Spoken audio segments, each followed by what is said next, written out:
नमस्कार साथियों, incarnation class में आप सभी का बहुत बहुत स्वागत है। आज की क्लास में हम संस्कृत का जो सूक्त आता है उसका अर्थ हिंदी में लिखने के लिए आता है। वह एक क्वेश्चन यानी कि एक सूक्त हमेशा आता है, कोई ना कोई। आज की क्लास से आपका एक सूक्त जरूर मिल जाएगा, ठीक। और वो आना ही आना तय है, बिल्कुल आपका, चाहे वो अति लघुत्री में आए चाहे वो लघुत्री में आए, ठीक। चलिए हम लोग सूक्त एक एक करके देखते हैं और उसके अर्थ जो है लिखने के लिए आएगा। कभी कभी जो अर्थ दे देता है उसका सूक्त लिखने के लिए संस्कृत में दे देता है, तो ऐसा कम होता है, लेकिन जो है संस्कृत में दिया रहता है और हिंदी में उसको आपको लिखना रहता है, तो ये ज्यादा आता है, ठीक।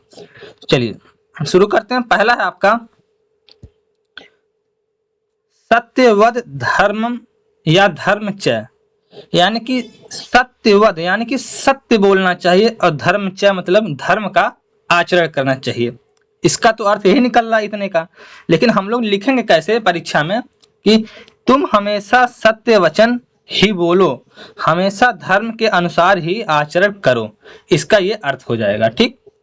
बात समझ में आ रही है ना। सत्यम वदत का मतलब होता है हमेशा सत्य बोलना चाहिए, और धर्म च मतलब धर्म का आचरण करना चाहिए या धर्म के अनुसार या धर्म का अनुसरण करना चाहिए, ठीक। आगे बढ़े। चलिए अगला है वद वाक्य शुभम सदा। वद वाक्य शुभम सदा का क्या होगा, यानी कि तुम हमेशा ही शुभ और प्रिय एवं श्रेष्ठ वाक्य बोलो, यानी कि तुम हमेशा या किसी को हमेशा जो है शुभ और हमेशा सदा, सदा मतलब हमेशा और शुभम मतलब शुभ वाक्य मतलब वाक्य बोलना चाहिए, है ना। तो हमेशा सभी को शुभ वाक्य या प्रिय वाक्य बोलना चाहिए, ठीक। आगे बढ़े। चलिए अगला है आपका न ही सत्यात परमम धनम। इसका क्या होगा, सर्वप्रथम धन सत्य ही है, इस संसार में सत्य से श्रेष्ठ कुछ भी नहीं है, अतः हमें सत्य का ही पालन करना चाहिए। यानी कि ये कह रहा कि सत्य से बड़ा कोई धर्म है ही नहीं, इसलिए कहा गया सत्यात परमम धनम। परम धन क्या है, सत्य है, ठीक। चलिए आगे बढ़ते हैं अगले पर। ये वेरी वेरी इंपॉर्टेंट है, यहाँ पे देखिए टिक भी लगाया गया है। हितम मनोहार च दुर्लभम वचः। हितम मतलब हितकारी होता है और मनोहर मतलब मन को हरने वाला, च मतलब और दुर्लभम मतलब दुर्लभ, वचः मतलब वचन, ठीक। तो इसका अर्थ क्या होगा, जो वचन हितकारी और कानों को सुनने में प्रिय होता है वैसे वचन, अर्थात जिसमें दोनों गुण हो या दोनों गुण मिलना कठिन है, क्योंकि प्रायः जो वचन हितकारी होते हैं वह वचन मन को प्रिय लगने वाले वचन नहीं होते हैं, ठीक। यानी कि वचन ही हमेशा हितकारी नहीं होता है, जो यानी कि जो प्रिय वचन होता है वो हमेशा आपके लिए हितकारी नहीं होता है, और वह वचन आपका क्या होता है, दुर्लभ, यानी कि बहुत कम लोग ही बोलते हैं जो आपके हित के बारे में बोलें या आपके हित के लिए, ठीक। तो एक बार फिर से इसको हम देख लेते हैं। जो वचन, एक सेकंड, हाँ, जो वचन हितकारी है और कानों को सुनने में प्रिय भी है वैसा वचन, अर्थात जिसमें दोनों गुण हो मिलना कठिन है, क्योंकि प्रायः जो वचन हितकारी होता है वह वचन मन को प्रिय लगने वाला वचन ही हमेशा हितकारी नहीं होता है, ठीक। आगे बढ़े। यानी कि भले कोई आपको जो है वचन अच्छा बोल दे, लेकिन वो हमेशा जो है वो आपके लिए मतलब हितकारी होता नहीं है। भले आपके मुंह पर जो है मीठी मीठी बात कोई बोल दे, लेकिन वह आपके हितकारी के लिए तो है नहीं, है ना। तो यही बात होती है। और कई बार लोग जो है आपके केवल मुख पर खुश रखने के लिए जो है, आपको जो है हैप्पी रखने के लिए आपको जो ऐसे ही आपकी बड़ाई या आपको बोल देते हैं, ठीक। चलिए इसका अर्थ ये हुआ। और कभी भी कई बार लोग हित वचन आपको नहीं बोलते हैं, क्योंकि हित वचन क्या होता है, कड़वा होता है और दुर्लभ होता है, यानी कि बहुत कम लोग बोलते हैं आपके हित के बारे में, ठीक। चलिए आगे बढ़ते हैं। अगला है आपका कीर्ति यस्य सह जीवित। तो इसका अर्थ आपका हो जाएगा जो मनुष्य श्रेष्ठ कार्यों को करके यश कमाता है उसका जीवन सार्थक है, जिसका यश नहीं उसका जीवन मृत्यु के समान है। ठीक, क्या हो जाएगा, यानी कि जिसका जो है यश नहीं है उसका जीवन कैसा है, मृत्यु के समान है बिल्कुल। ठीक, आगे बढ़े, चलिए अगला हो जाएगा, ये भी बहुत इंपॉर्टेंट है। संतोष परम सुखम, यानी कि संतोष ही सबसे बड़ा क्या है, सुख है। इसका तो अर्थ इतना है, लेकिन हम लोग लिखेंगे कैसे, पेपर में लिखेंगे सबसे श्रेष्ठ सुख संतोष सुख ही है। वह सुख जिसके पास होता है वह हमेशा सुखी रहता है। असंतुष्ट व्यक्ति धन धान्य आज से संपन्न होने पर भी दुखी रहता है। इसीलिए हमारे पास जो कुछ भी है उसमें हमें संतुष्ट रहना चाहिए।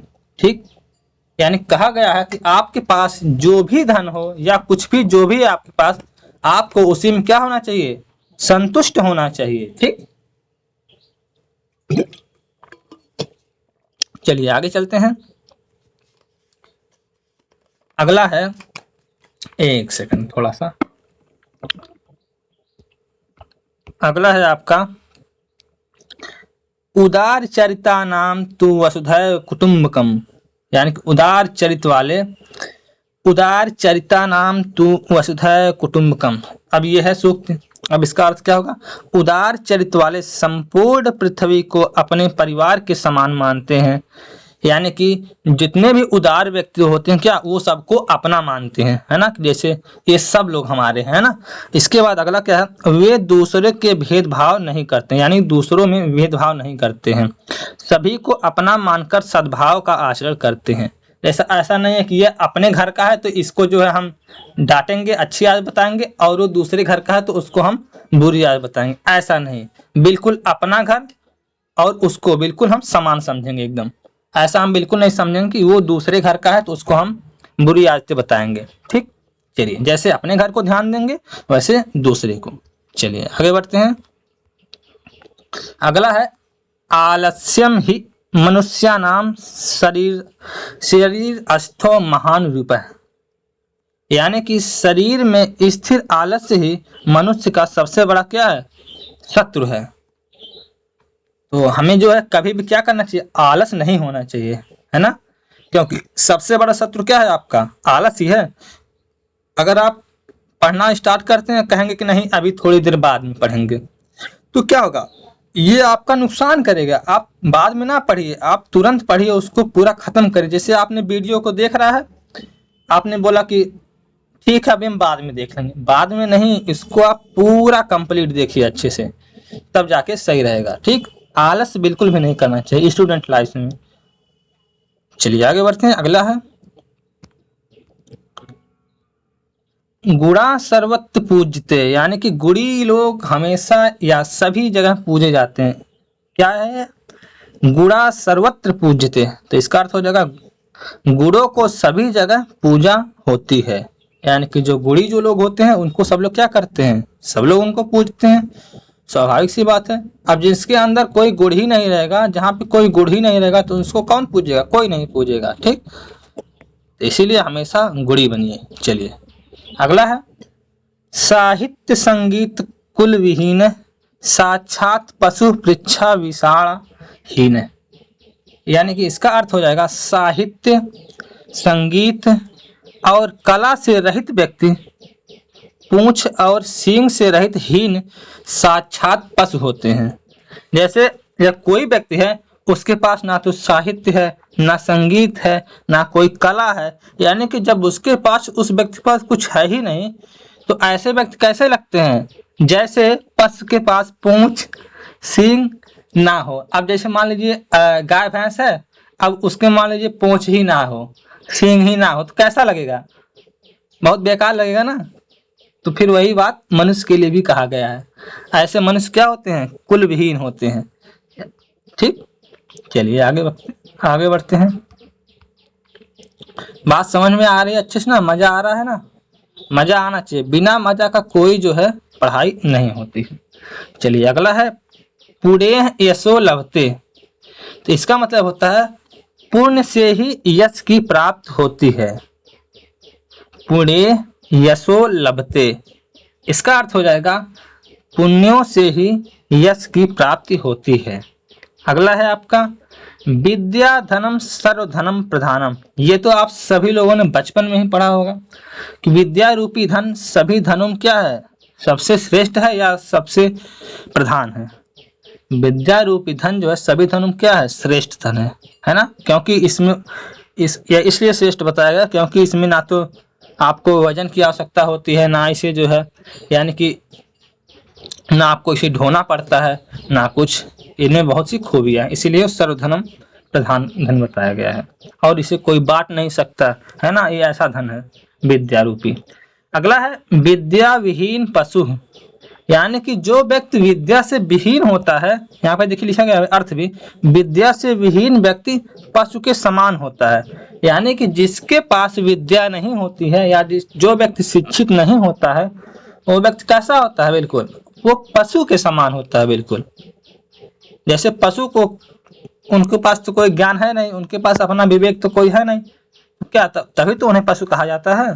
तो ऐसा व्यक्ति अगर कोई है जो उनके पास विद्या नहीं है, उनके पास अपना विवेक कुछ नहीं है, तो क्या हो जाते हैं, वो भी पशु के समान होते हैं।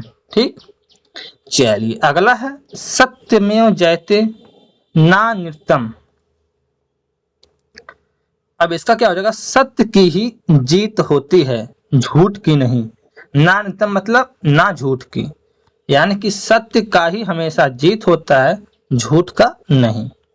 ठीक, चलिए आगे बढ़ते हैं। अगला है ना ही सत्यात् परमो धर्मम। यानी कि सत्य से बड़ा कोई परम धर्म है ही नहीं। इसका अर्थ क्या हमने लिखा है, सत्य से बढ़कर कोई धर्म नहीं। ना ही सत्यात् परमो धर्म, यानी कि सत्य से बढ़कर कोई धर्म नहीं है। बात समझ में आ रही है। चलिए अगला है तस्मान प्रियम ही वक्तव्यम वचने का दरिद्रता। ये सूक्त है, तस्मान प्रियम ही वक्तव्यम वचने का दरिद्रता। अब इसका अर्थ क्या हो जाएगा, हमेशा प्रिय ही बोलना चाहिए, बोलने में किसी बात की गरीबी नहीं, है ना। अब बताइए बोलने में कोई क्या पैसा लगता है, नहीं ना पैसा लगता है, तो इसमें गरीबी की कोई बात नहीं है। इसीलिए हमेशा जो है प्रिय जो है सबसे बोलना चाहिए। अगर मान लीजिए आपने अप्रिय बोला तो उससे क्या आपको कोई लाभ हुआ, बल्कि अगला व्यक्ति आपके बारे में क्या सोचेगा, अरे ये बहुत खराब है, पता नहीं कैसे बोलते हैं, है ना। तो हमेशा क्या होना चाहिए, सबसे चाहे जो हो वो, चाहे वो आपके भले ही आपकी कोई काम का ना हो ना, व्यक्ति कोई भी मतलब कुछ भी पूछे या कोई भी व्यक्ति हो, तो उससे हमेशा क्या होना, हमेशा प्रिय वचन बोलना चाहिए। प्रिय वचन बोलने से क्या होगा, आप उसके दिल में हमेशा क्या अच्छे बने रहोगे। ठीक, चलिए, और उसमें कोई क्या दाम तो लगता नहीं है, और आप इसमें कोई गरीबी की बात तो है नहीं। चलिए आगे बढ़ते हैं। अगला है परोपकाराय सत्राम विभूषतय।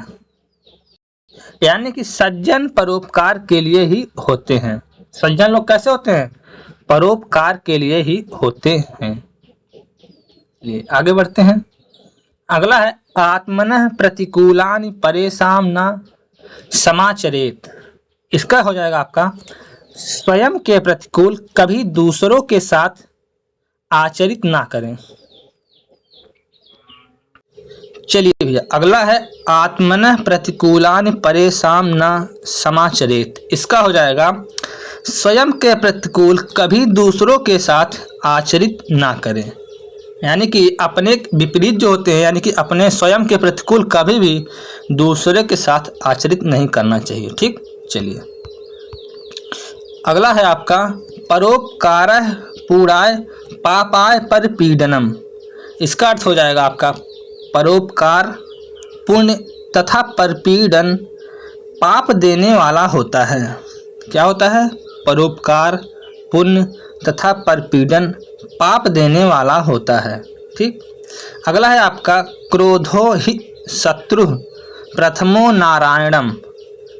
इसका क्या हो जाएगा, अर्थात मनुष्यों का प्रथम शत्रु क्या होता है, क्रोध होता है। क्रोधो ही शत्रु प्रथमो नराणाम, यानी कि मनुष्यों का प्रथम क्या होता है? शत्रु क्रोध होता है। इसीलिए कभी भी क्रोध नहीं करना चाहिए किसी बात को लेकर, क्योंकि जब आप क्रोध करेंगे तो आप किसी का नुकसान भले ना कर पाएंगे, लेकिन आप अपना जरूर कर लेंगे नुकसान, है ना। इसीलिए कभी भी क्रोध नहीं करना चाहिए। ठीक। अगला, अहिंसा परमो धर्म। अहिंसा सबसे बड़ा धर्म, अहिंसा परमो धर्म। तो अहिंसा सबसे बड़ा धन, अर्थात किसी को बेवजह ना मारो। अहिंसा परमो धर्म यानी कि अहिंसा जो है यानी किसी को मारना नहीं चाहिए, यही सबसे बड़ा धर्म है और यही सबसे बड़ा धन है। ठीक। यहाँ पे देखिए धर्म लिख दीजिए, यहाँ पे धन हमने लिख दिया है। अहिंसा सबसे बड़ा धर्म, अर्थात किसी को बेवजह नहीं मारना चाहिए। चलिए आगे बढ़ते हैं। जननी जन्मभूमिश्च स्वर्गाद अपि गरीयसी। अब इसका क्या होगा अर्थ? माता और जननी जन्मभूमि यानी कि माता और जन्मभूमि स्वर्ग से भी बढ़कर है। कैसा होता है? स्वर्ग से भी बढ़कर होता है। क्यों? क्योंकि माता जो है क्या होती हैं? माता को हमेशा उच्च दर्जा दिया जाता है ना, क्योंकि वही तो हमें पाल पोस कर इतना बड़ा की हैं। और इसके बाद जन्मभूमि क्या है? जहाँ पे हम लोग जन्म जहाँ पे हुआ है, अगर ये भूमि ना रहती तो हम लोग कैसे रहते? नहीं रह पाते। तो इसीलिए यह स्वर्ग से भी बढ़कर माना गया है माता और जन्मभूमि को। ठीक। चलिए आगे बढ़ते हैं। अगला है हितम मनोहरि च दुर्लभम वचन, यानी कि हितकारी वचन एवं मनोहर वचन काफ़ी दुर्लभ होते हैं। आपके बारे में कोई हित बोलने वाला है, ऐसे बहुत कम लोग आपको मिलेंगे। ठीक। अगला है क्रोधः पापस्य कारणम। क्रोध पाप का क्या होता है? कारण होता है। ठीक। चलिए इसके बाद अगला है और ये लास्ट है, ना चा धर्मो दया पर। ना चा धर्मो दया पर, इसका क्या होगा? दया से बढ़कर कोई धर्म नहीं, यानी कि हमेशा दूसरों पर क्या करना चाहिए? दया करना चाहिए, यानी कि दया का भाव रखना चाहिए। ठीक। तो आज के लिए हम संस्कृत का ये जो वीडियो है हम यहीं पे समाप्त करते हैं।